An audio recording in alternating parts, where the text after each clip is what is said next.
Wonderful. It gives me great pleasure to introduce Emily Arnold-Fernandez from Asylum Access. She's going to talk to us about human rights in a world on the move. I have told her that we're not going to give her much of an introduction. And I just simply want to welcome Emily and not get in the way of anything she wants to say. So Emily, it's lovely to have you here. Thank you very much for joining us today. And it's over to you. So nice to be here, Peter, and an exciting day in the US, not only because we have some sunny weather, but also with the inauguration of a new president. So lots going on today. But I'm really excited to be here and to talk to you all about human rights in a world on the move. As Peter said, I'm Emily Arnold-Fernandez. I'm the president and CEO of Asylum Access. And Asylum Access is the leading global refugee human rights organization. Asylum Access believes that all refugees deserve a fair chance at a new life. And so all over the world, we challenge barriers that keep refugees from moving freely, living safely, working and attending school. Because when refugees can rebuild their lives, communities thrive. So I'm going to start today by asking you to remember three numbers. The first is 26 million. The next is less than 2%. And the last is more than 20 years. So what do these numbers mean? There are 26 million refugees in the world. When I say the word refugee, I'm referring to the legal definitions of the term. So I'm referring to people who have been forced to leave their home, either out of fear of being persecuted because of their race or ethnicity, their nationality, their political opinion, their religion, their social group. So for example, they're a member of those who are of diverse sexual orientations and gender identities, for example, or a member of a particular clan or tribe. So I'm talking about people who are being persecuted because of something about them that they can't change. I'm also talking about people who are fleeing more generalized violence. So not violence that's targeting them, not attack that is targeting them, but generalized war, civil unrest, civil strife. And so when we talk about people on the move, 26 million refugees are just a subset. And for a variety of political reasons, even that 26 million number is probably low. So for example, in addition to those 26 million, there are 3.6 million Venezuelans who have been forced out of their country by events seriously disturbing the public order, which is, in fact, part of the refugee definition articulated in the Cartagena Declaration, a legal instrument that encompasses Latin America. So you would think these folks would be refugees because they meet the definition of a refugee in the region where they are. But unfortunately, many governments are reluctant to recognize Venezuelans as refugees. And so 3.6 million Venezuelans are not included in our 26 million number. That 26 million number also doesn't include 4.2 million asylum seekers. Now, if you're a refugee from the moment you meet the refugee definition, from the moment that you are outside your country and cannot return due to a well-founded fear of being persecuted, or cannot return due to civil war, civil unrest, events seriously disturbing the public order, things like that. And yet, states are reluctant to accept that those who meet the definition are refugees until they have gone through a bureaucratic process of some sort. And so out of that 4.2 million asylum seekers, some of them, probably a majority of them, are in fact refugees, but we don't count them in the 26 million. When I gave the definition of a refugee, you may have noticed that I talked about people who are outside their country of origin, outside their home country. In total, there are nearly 80 million people who are forcibly displaced from their homes. 26 million of those, or slightly more, are outside their home country, And the rest are displaced within their country, but forced out of their home. And globally, there are 270 million total migrants. So 270 million people who are outside their countries of origin. That's 3.5% of the world's population. It's higher than we've ever seen in history. So more people are on the move today than at any other moment. So why am I talking specifically about refugees in this conversation? I'm talking about refugees because refugees are both forced out of their homes and outside their country. So they have both characteristics of migrants and also characteristics of being forcibly displaced. And that means that in certain ways, our treatment of refugees is a litmus test for how we think about our treatment of people on the move and the way that we apply or don't human rights to their experience, the way that we honor or don't their human rights. So I asked you to remember that number, 26 million refugees. The second number that I asked you to remember is less than 2%.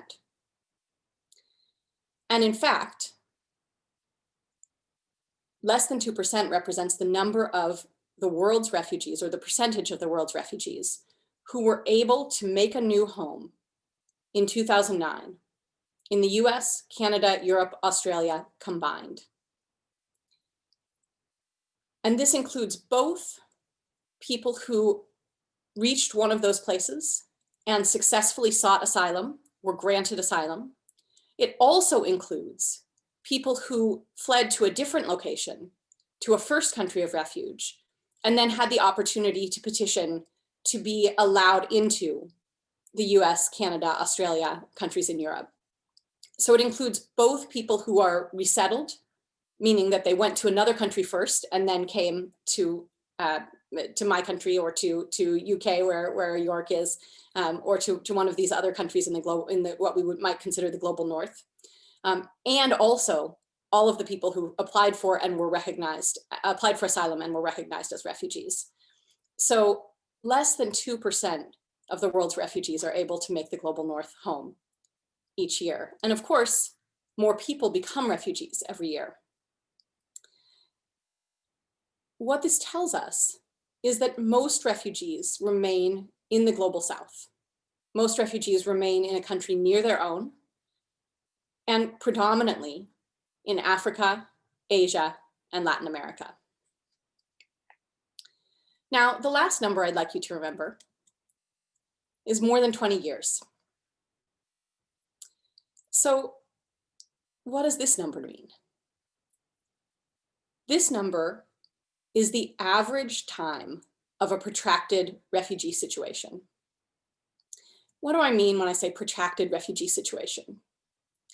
The UN defines a protracted refugee situation as 25,000 or more people from a single country who've been displaced into a single other country for at least 5 years.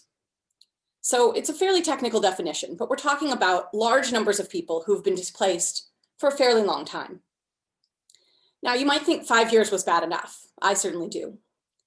But in 2019, 78% of refugees were in protracted situations. So 78% of refugees were in situations that met this definition.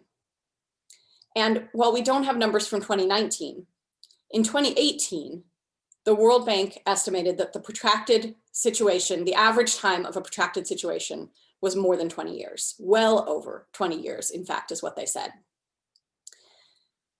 Meanwhile, in 2019, only about 300,000 people went home. So for refugees, the reality is that not only will most people find themselves in the global south, but most people will not be able to go home for decades and in some cases generations. All right, so you've got those numbers, 26 million people, less than 2%, and more than 20 years. What does this mean? What do these more than 20 years mean? For refugees in countries in the global south, there's a good chance that they'll be in a place where they're denied their basic human rights.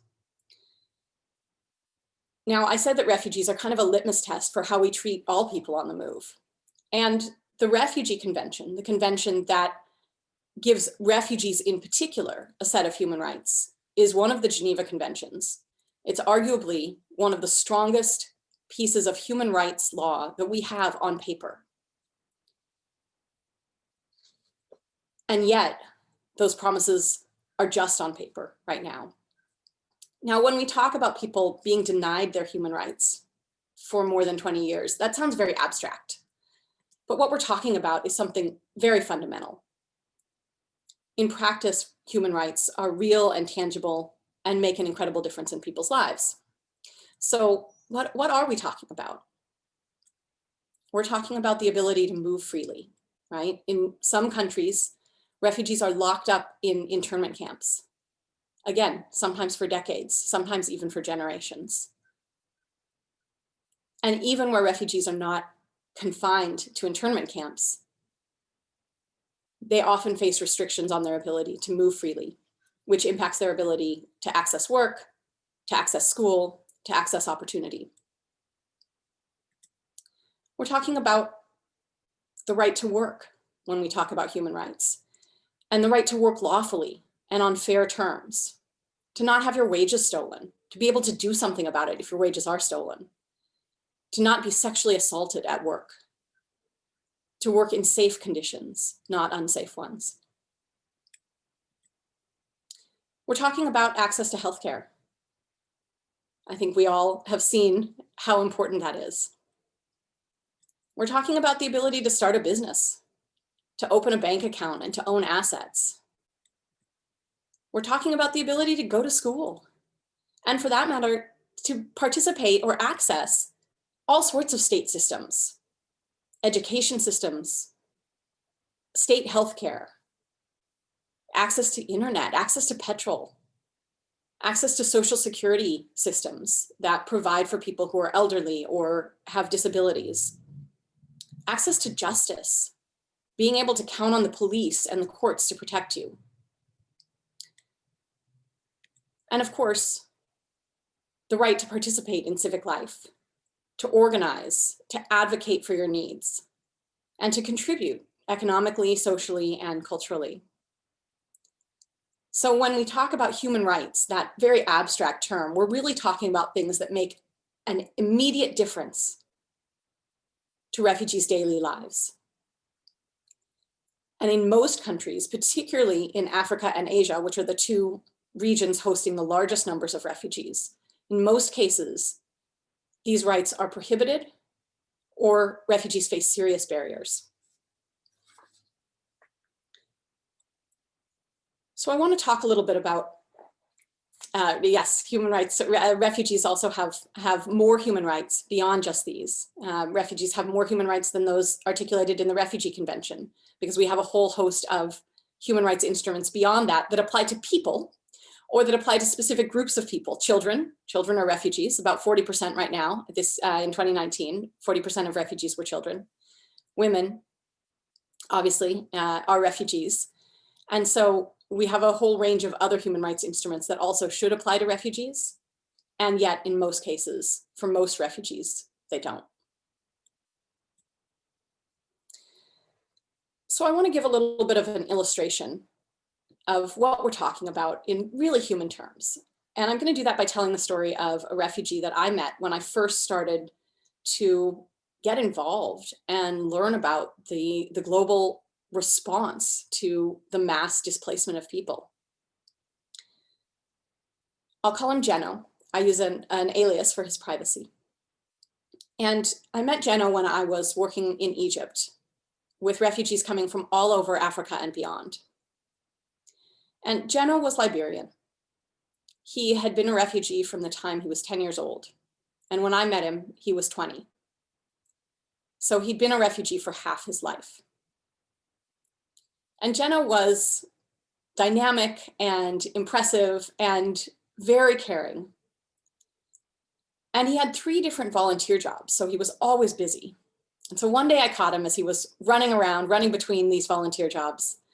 And we were chatting. And I said, "What motivates you?" But I thought I already knew the basic answer. I thought I already knew that he was going to tell me that other people helped him and that he was giving back. It would be very consistent with his character. And instead, Jeno looked me in the eyes and he said, "Someday I'm going to get out of Egypt." In Egypt, he couldn't work, he couldn't go to school. He said, "Someday I'm going to get out of Egypt and I'm going to be someplace where they let me work. And I'm going to need a resume. So I'm building my resume." And it was eye-opening for me, which really speaks more to my failure of imagination than anything else. But it was really striking to me that Egypt was missing out on someone who was so determined to seize any door of opportunity that opened, that was so committed to being ready for his chance. And this didn't just hurt Jeno, although obviously it was a real imposition to not be able to work and earn money, not be able to build a career, to be preparing for that hope, that minuscule hope of a chance. But it was also harmful to all the rest of us, to Egypt and beyond, because we were missing out on a chance for Jeno to be able to contribute and collaborate and be part of our world to his full potential. Jeno was eventually one of that less than 2% of people who gets resettled. So Jeno now lives in New York City, has a family, a wife and a couple of kids, and is not only building a fantastic life for himself in New York, but also contributing to the rebuilding of his home country, Liberia. But there are millions more who are exactly like Jeno, except that they're not part of that 2%. There are millions more people, refugees, who are not allowed to work, actively prohibited by law, or barred by policies and government practices, not allowed to work, not allowed to go to school, just as Jeno wasn't, not allowed to rebuild their lives in the ways that they could, and we all miss out. So what's the solution for this? I think in some ways you can probably guess what I'm going to say, because really, when we look at the system of displacement response, when we look at the realities of our world, where are refugees, what's standing in their way, we see that the solution has to be that where there are barriers to refugees rebuilding, we have to dismantle those barriers. Ultimately, that's the only way that we will achieve a more just world. That's the only way that we'll achieve a world where the human rights of refugees, who are this litmus test for everyone on the move, are a reality in people's daily lives. And ultimately, when we look at the evidence, what we see is that policies are primarily the biggest barriers to refugees being able to rebuild their lives themselves. So for example, in Thailand, one of the places that Asylum Access works, there was for many, many years, no way for refugees to remain lawfully in Thailand. Now, Thailand has at least 40 different nationalities of refugees that we've seen in the time we've been working there since 2007.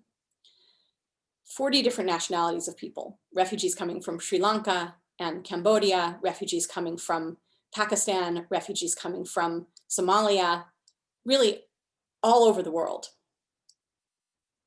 And when they reached Thailand, there was no way for them to lawfully stay. So every refugee in Thailand was living under the radar, afraid every time they walked down the street, hoping not to get arrested. Why did they come to Thailand? They came to Thailand because Thailand has a very liberal tourist visa regime. So if you're on a Somali passport, there aren't very many countries that you can fly to, even if you buy a plane ticket. For most countries, you're required to have a visa in advance. But for Thailand, you can buy a plane ticket, fly to Thailand, and buy a 30-day tourist visa in the airport. So that's, if you need to get out, if your life is at risk, you can leave and arrive in Thailand from almost any country in the world. But after those 30 days, you have no way to remain lawfully in Thailand and probably no other place to go. And so if we're going to create a world where refugees enjoy their human rights and can rebuild their lives, we have to change that. Now, Thailand, to its credit, has made commitments to make this change. And in fact, Asylum Access has recently been working with the Thai government to develop a refugee status determination process, so a process of identifying who qualifies as a refugee. And Thailand has agreed and has put in place a law that will allow refugees who go through this process, who are identified to be refugees, that will allow them to receive a visa that gives them long-term stay in Thailand. So that policy reform, which has just taken effect, will have a tremendous difference on refugees' ability to rebuild. And of course, there's more to do beyond that. There's more beyond lawful stay, right? We have to address work rights and the ability to access state services like education and healthcare. So there's more to do. We're not finished. But that's an example of the kind of change that can really have a transformative effect. Another example is Tanzania. Now, Tanzania doesn't prohibit refugees from working. There's no barrier in law explicitly written down. But the law does say that if you're a refugee, you are required to live in one of Tanzania's refugee camps, which means there's no way for you to access work. The refugee camps are in remote regions of the country. They're not near urban centers. They're not near jobs. And so even though you're not technically prohibited from working under Tanzanian law, you are barred from working by the other provisions, the other policies that constrict you.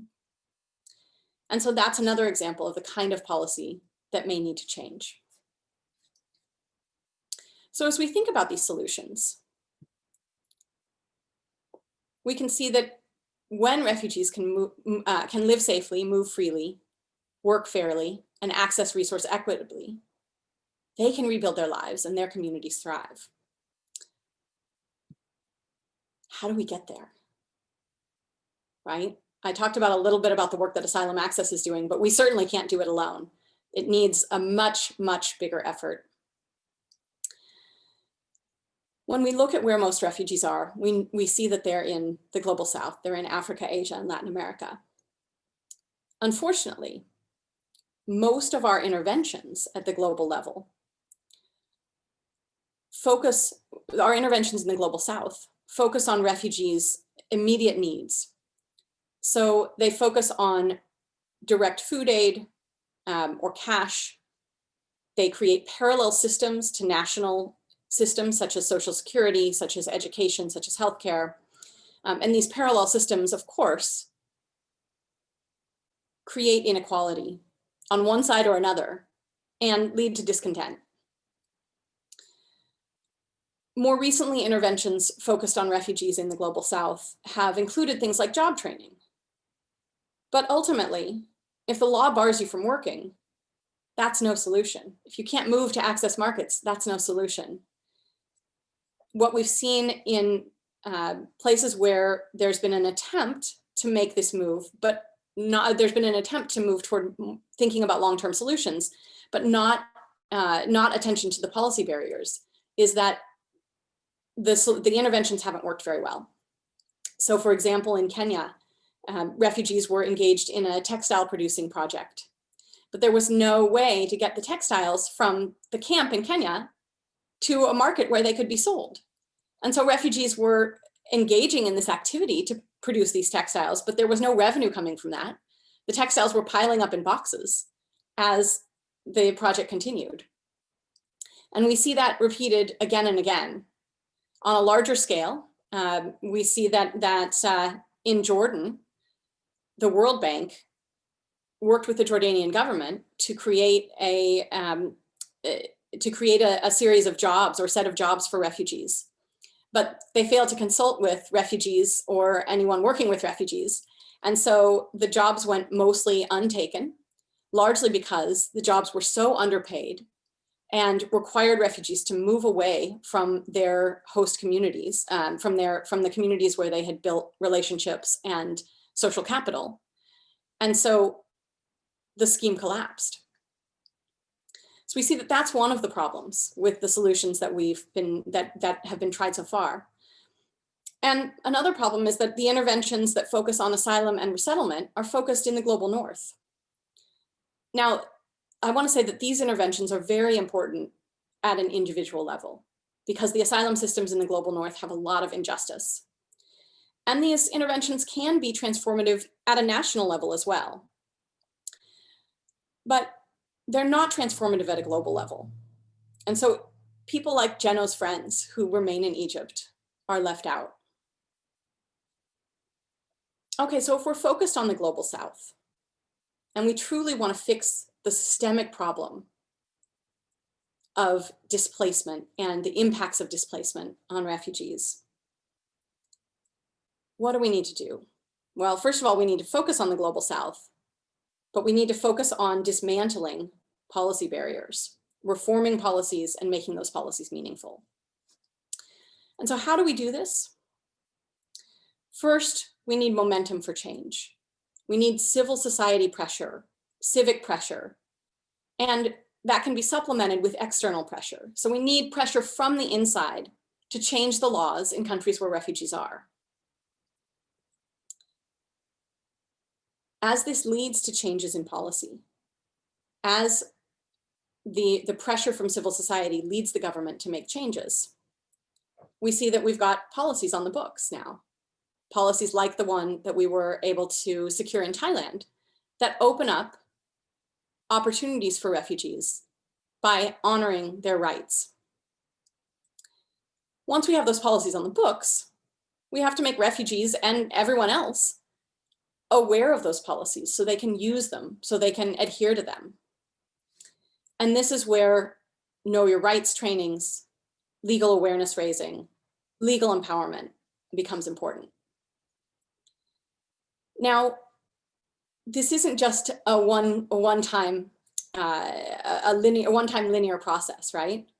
Once we have good policies on the books and we've let everyone know about them, we need to go back to the top. So we need pressure to ensure, again, from civil society, from the community, to ensure that policies are implemented fairly and equitably. You can have laws on the books that aren't enforced, and then they don't do very much good. And we need the ability to hold the government accountable to enforce these policies. And when we do that, we can get to the solution. We can achieve meaningful, positive outcomes for people, for refugees. They'll have access to fairly paid jobs.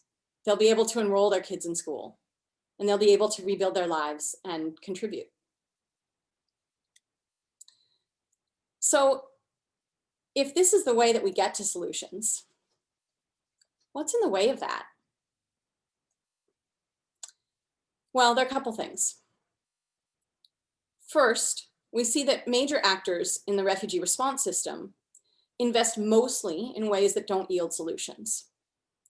And when we talk about major actors in the refugee response system, we're talking about the UN Refugee Agency, we're talking about donor governments, we're talking about international NGOs that were set up with a humanitarian model, with a model of meeting refugees' basic needs. And we're talking about some other multilateral actors in particular who have come in recent years, organizations like the World Bank. Unfortunately, we're often not talking about local NGOs, including those led by refugees and those led by nationals and other residents of refugee hosting countries. So when we look at humanitarian funding as an example, we see that the major actors in the refugee response system invest predominantly in northern actors. 99% of humanitarian funding goes to groups other than local NGOs, predominantly international NGOs.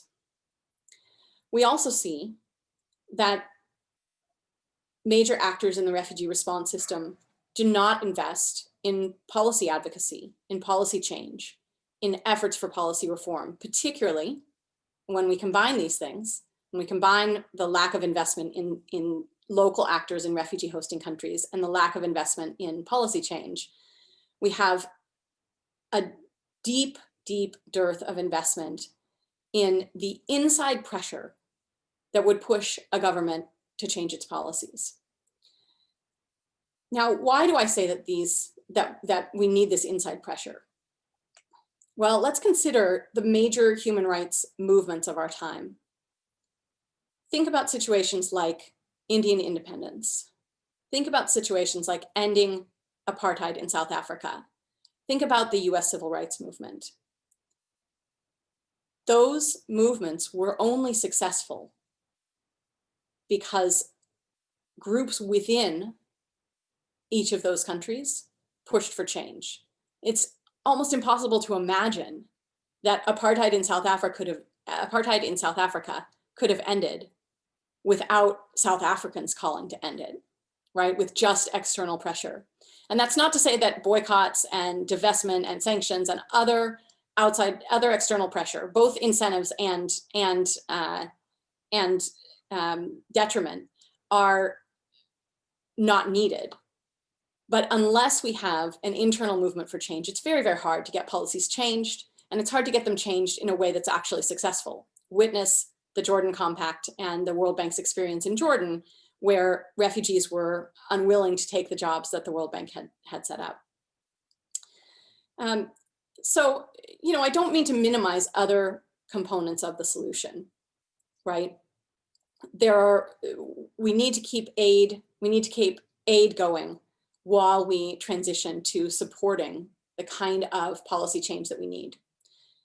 So you can't just abandon the cash assistance or the food assistance that's keeping people alive while we invest in the kinds of transformative changes that would really yield solutions. And of course, we should change that 2% number. Northern countries should be taking 10 times or more as many refugees as they are. But even if every northern country agreed to take 10 times as many refugees as they currently are, we'd still be at 20%, not even, probably more like 15%. And as I said, of course, we need external pressure for change. But this needs to be collaborative with internal pressure for change. And right now, that 1% of support to local NGOs that can create this internal pressure, that can lead this internal pressure, is simply not enough. So at the end of the day, we need to fund efforts that lead to solutions at a much higher level, including and especially solutions that are designed by refugees and their hosts, including and especially dismantling barriers to refugees' ability to work and attend school and open a bank account, rent an apartment, take all of the steps that they choose to take to rebuild their lives. And more philosophically, as you can see on the screen, to make this shift in the global displacement response community, we need to stop seeing refugees as passive victims with endless needs.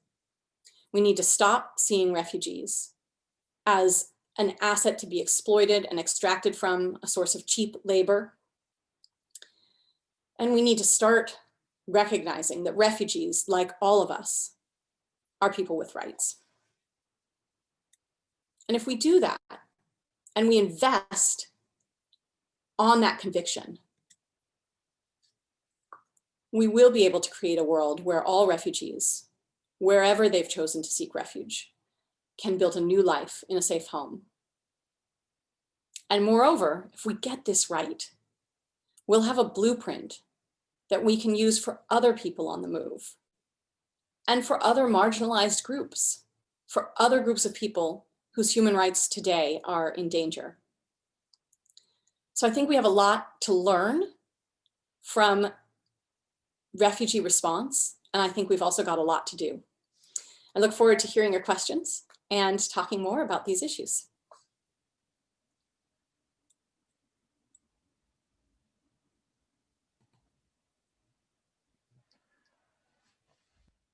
Emilia Arnold-Fernandez. That was wonderful. Thank you very much. Oh, can you just go back one slide? And then I can do a little bit of advertising, in part because I want people to come to our next events that are shown there on the right, but also we've got to give you a rest. That was fantastic, and it was really, really captivating. I was waiting to see what you put up on the solutions, because the picture you painted, it sounded so complex. So we do have some questions, and I will go through them. I'll continue to talk a bit, just to give you a little break. So for everyone, the way we'll go through this is, if you have got questions, don't put them in the chat, put them in the Q&A, and I will generally go towards the top if quite a few of you have upvoted on a question you think is really important. But I will do some balance around there to try and keep some continuity for Emily, so I don't appear too much as a random questioner. Right. I'm wondering whether it's better that we can see both of us and see you, Emily, and if you want to end the slideshow, and then we'll get into some questions. Can we start with what I think is an easy one? You'll tell me, oh no, it's not. What is your definition of make a new life? Well, that's a great question. And to be honest, it shouldn't be my definition, right? It should be refugees' definition. But when we look at the situation in the world today, we see that refugees' choices are constrained. And that's unjust, right? We need to get out of the way. We need to remove the barriers. And then refugees can choose what making a new life means for them, right? I focused on some of the tangible things, like being able to work or go to school, being able to open a bank account or walk down the street without getting arrested. But the refugee who was pictured on the very last slide I showed is a classical pianist. And one of the things, if I can speak for him, he's a friend of mine, one of the things that's important to him is to be able to include art in his life, to be able to play and perform and share his art with others. So that might be prominent in his definition of make a new life. The problem is, right now, we've taken power and agency away from refugees. Not only those who persecute them or create unsafe conditions in their homes, and not only host governments that impose policy barriers, but also those of us who think of ourselves in the displacement response system, think of ourselves as trying to help. Often the solutions that the global displacement response community has instituted support and uphold the systems that remove power and agency from refugees. So we don't challenge governments as much as we should. We engage with systems that exist in refugee camps, rather than saying, wait a minute, internment is illegal. And so I think we need to look at what we can do to put our energy toward dismantling those barriers, and then let refugees decide what making a new life is. Great. I've been scanning up and down, and I don't know which one to ask first, so I'll just simply go to the one at the top. And there's a popular question here: how can we make sure that human rights legislation is properly enforced, and to make sure it is being followed everywhere? Well, that's a great question. You know, I think that this is really the crux of my argument, that we need to be spending money, we need to be giving resources to organizations that are savvy about how to advocate with their own governments, right? The change in Thailand, I didn't get into kind of the details, but the change in Thailand came from a coalition of Thai NGOs. And while Asylum Access was involved, Asylum Access Global was not involved. And we're actually structured as a family of organizations for exactly that reason. So Asylum Access Thailand is a Thai national organization.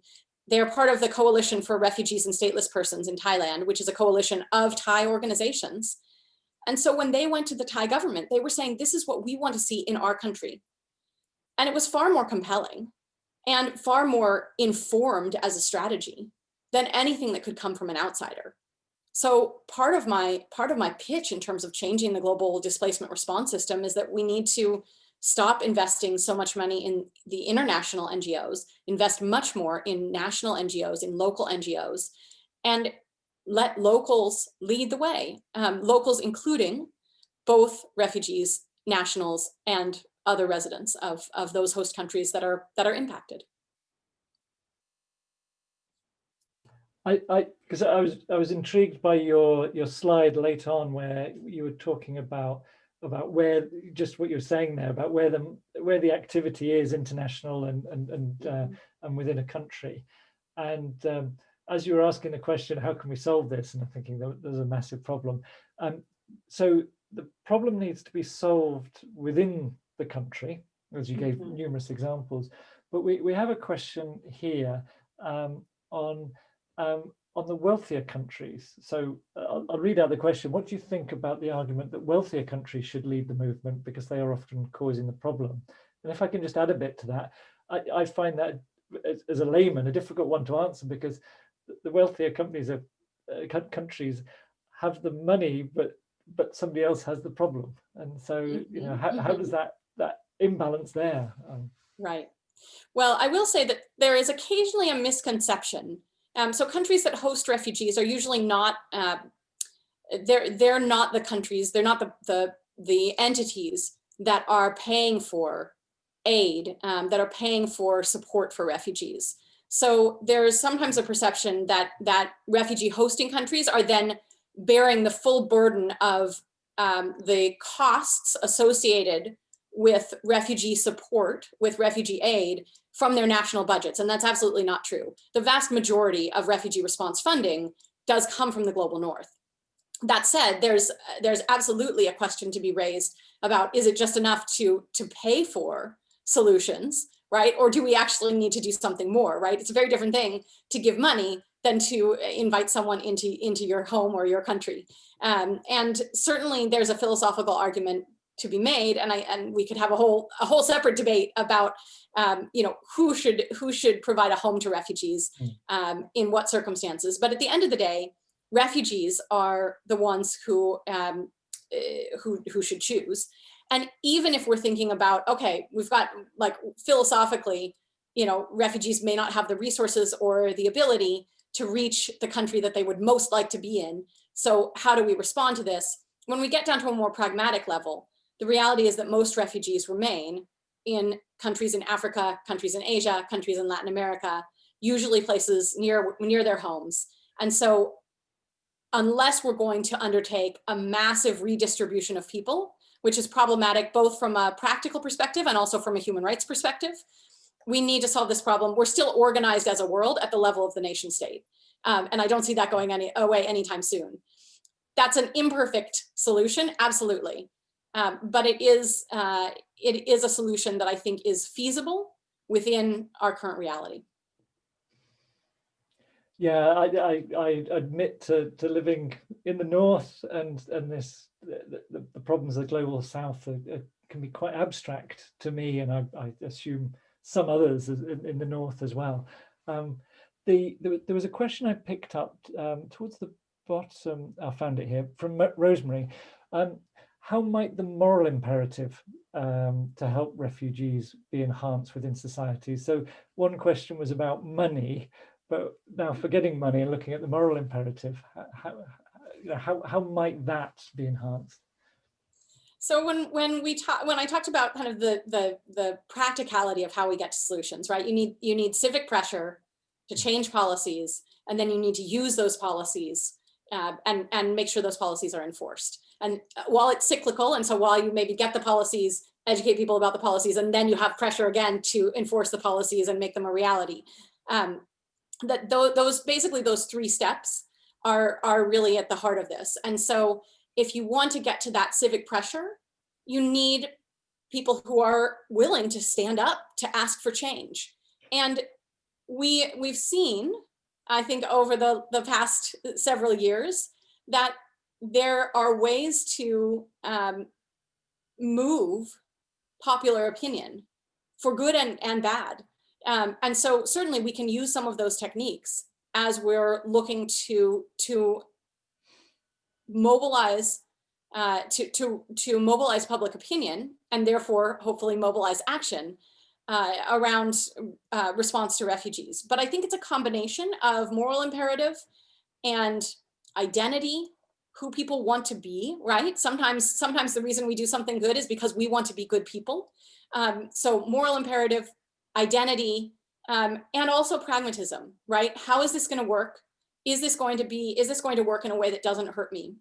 And one of the shifts in the refugee response system that we've seen, that I've seen over the past 10 years, is we've seen a move away from seeing refugees as victims who only have needs to a vision of refugees as people with assets, which is great.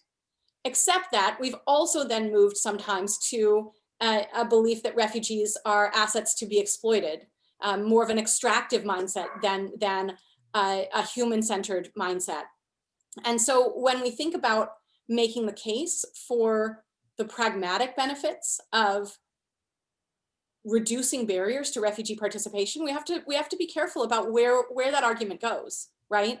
We have to be careful about how we frame that, so that we are really thinking about what is the benefit to all of us as a shared community, and so that we're not taking an extractive view. And really, I think this is, you know, the difference between what can I extract from a person or a group of people who I see as different from me, versus the idea, and I'm not going to get the quote right now, but the idea that you know, no one comes to save anyone else, but, you know, if we're collaborating because our liberation is bound up together. And I'm butchering this quote, but there's a very famous quote about, you know, if we're coming together because your liberation is bound up with mine, then that is the right kind of moral imperative, if you will. And I think we can get there, but I think there are pragmatic questions as well as other questions to be answered in order to get there. I'm going to ask, there's a question from as a citizen in the UK, and I'll read more out so in a minute, but I'll move from UK or a developed country into another question about change and the time it takes. But first, there's a question presumably from somebody within the UK, but is it somebody who's a citizen of the UK? What is the most effective way to support bringing positive change for refugees' lives? And you've already covered some of this already, but for example, volunteer, donation, or other things. Mm-hmm. Yeah, I think you know, so for individual citizens, I think some of this is about where we give money, right? So thinking about, can you support refugee-led organizations? Can you support organizations working for refugees' human rights that are in the global South, led by Southerners? And I think also there's, what can I do to start shifting those policies, right? Can I engage? And I know UK in particular has recently had a reorganization in all of your foreign assistance, but can I engage? Can I work with others who are campaigning to change the way that our foreign assistance works? Are there ways for me to push our legislators to address the barriers that currently exist, that keep Southern organizations, that keep refugee-led organizations from accessing resources and being able to make this change? Can I reach out to refugee-led organizations and other organizations in the global South that are working on these issues and ask them how I can help, right? Maybe it would be helpful to have a letter writing campaign from all over the world. Maybe it would be detrimental because it would be perceived as, you know, undue outside pressure. And if you don't ask, you don't know. So those are some of the ways that you can start thinking about that. That's great. And Martin is a very quick typer in the chat, and there's just put the quote that you were referring to in the chat. I get carried away at this time and I forget to look at the time. If it's okay with you, if we go for another 5 or 6 minutes and go up to the hour, Yes. and then I'll bring us to a close to allow people to move on. There's one at the very top of my Q&A from Anonymous. What and how long do you think it would take to dismantle the current system which produces the refugee crisis in the first place? There's an assumption there that we can do it, but I'll leave that to you. That's my naivety. Well, I when I first started working on refugee human rights issues, I talked with someone who had been in the field for a little bit longer, and he said, you know, at its heart, refugee human rights is a very pessimistic view because we're assuming that people will be refugees. On the other hand, if you have a solution for ending war, because ultimately that's the system that produces the most refugees, if you have a solution for ending war, I would love to hear it. I don't have that answer. So I think that we need to recognize that there will always be refugees, and for that matter, there will always be people on the move. Certainly, there are reasons today that more people are on the move, some of which are within our control. But assuming that we can fix the system so that we will never have people who have to move or people who choose to move is, I think, I like to be optimistic, but I also like to tackle problems that we might be able to solve, and I think that's probably outside the scope. So but I appreciate the question. Yeah, and the current system implied in that question, and if I can twist the question a bit, even if it's to make a step change, but not, the problem doesn't get solved, but it eases and makes lives better for people. Is there a time scale on that, or it's just it's endless? Well, I think that if we had a strong commitment globally, and I'm speaking for myself, I should be clear, I'm not speaking for Asylum Access, but I think if we had a strong commitment by the major actors in refugee response, so donor governments, UN agencies, and the World Bank, and donor governments, UN agencies and World Bank, and international NGOs, to make a shift to supporting advocacy at the national level, I think that within 20 years, you would see a really significant change. You would start to see a critical mass of countries that were implementing refugees' human rights. I think we're seeing some of that anyway. We're starting to see, despite the failures of the World Bank's attempt to open up access to work and work rights to refugees in Jordan, that was an early attempt that we've learned a lot from. And I think, and when I look at what World Bank is doing next, I see that they are learning from what didn't work there and making changes. And I think, we're seeing that around the world by different major actors, and that as we continue to build on those changes, we'll be able to reach this vision of a world where we're dismantling those barriers for refugee that impede refugees' abilities to rebuild their lives as they choose. So I think that's possible. And I think if we made a really concerted effort, we could do it in 20 years. It'll probably take a little longer because we don't yet have a shared consensus. But I think we can get there. I'm going to try and squeeze in two more questions, and I've picked one at the top, and it talks about slavery, and then I'm going to take it back to your country to end with. But we'll start with the one at the top from Bob.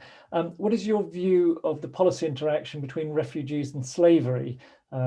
Saying the estimates for the number of people which meet the UN definition of slavery seem far higher than refugees. Mm-hmm. So refugees are the number of, and I don't have it at the top of my head, but the number of people who meet one of the ILO's four conditions for forced labor are, that number almost certainly includes a significant number of refugees, right? If you're not allowed to work legally, you still have to feed your family, right?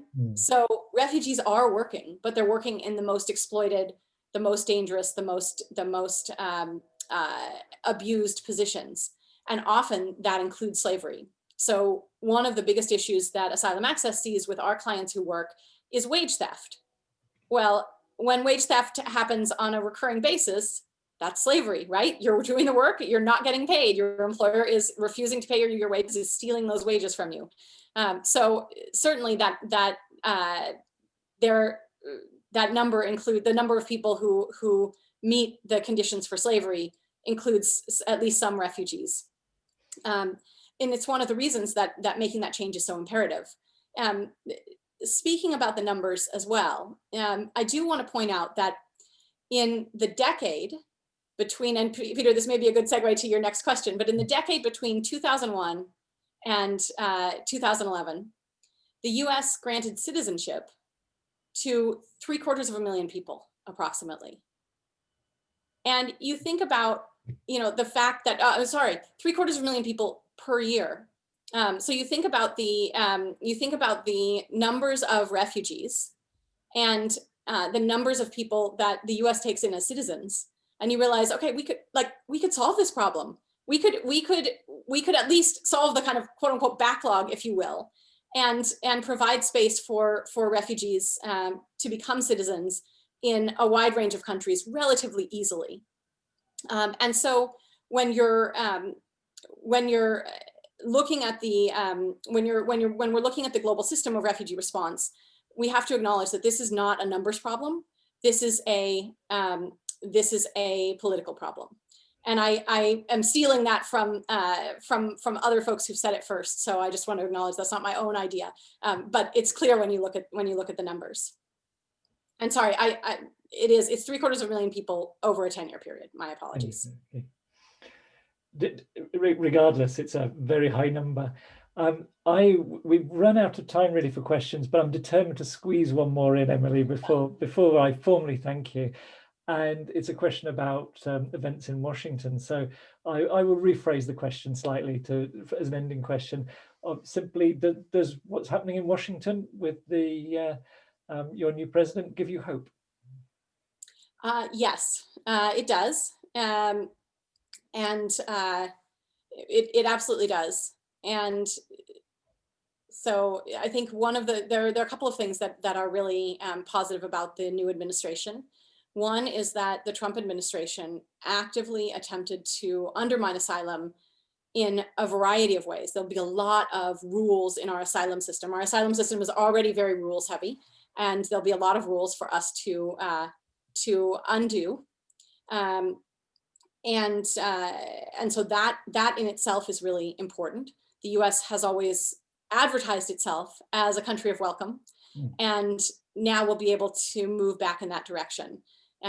So for example, the Trump administration said that if you were fleeing from organized crime and the police were unable, the state was unable or unwilling to protect you from that you did not qualify as a refugee, even though that's a fundamental misunderstanding of the refugee definition and causes of persecution.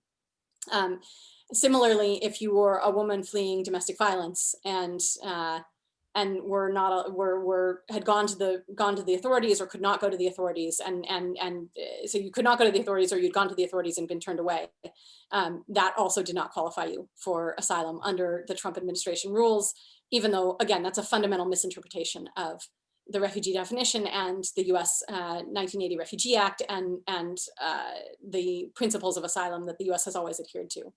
So that's one piece. And the other piece is resettlement. So the US under Obama was resettling about 110,000 people a year, or had at least agreed to resettle 110,000 people a year at the height of the Obama administration numbers. And under Trump, that number was cut back dramatically. Cut back to, I believe, 15,000. Now, there was a hard-fought battle to stop the Trump administration from dismantling resettlement altogether. And that was a really important battle, because now that Biden is in office, we have a resettlement system, and we just need to increase the numbers. If we had dismantled the system entirely, we would have had to rebuild the system. But I think we expect that we will see the Biden administration admit much larger numbers of refugees through our resettlement program. We're still not going to get anywhere near 10x, and we really need to. So there's a lot of work to be done on that side as well. And I do I'm sorry, I've been going back and forth, like trying to remember this number about the citizenship, but I just want to correct that this is not the decade after September 11th. So this is more recent, but over the last decade, as of 2019, so 2009 to 2019, 8 million people were naturalized as citizens. And so in a single year, it was about 250,000 people. So just to clarify. And, so you think, okay, if we can do 8 million people in a decade, if the US can do that, maybe UK can step up and take a few folks, and we could probably solve this problem in the snap of a finger if we could overcome the political barriers. On that optimistic, upbeat note, I'm afraid I have to end the questions. We've overrun. We've stolen extra time of yours, Emily, and as well as the attendees. I just need to thank you, Emily Arnold-Fernandez from Asylum Access. Thank you very much for joining us. And it's been a wonderful presentation and really interesting questions and answers from you. So thank you.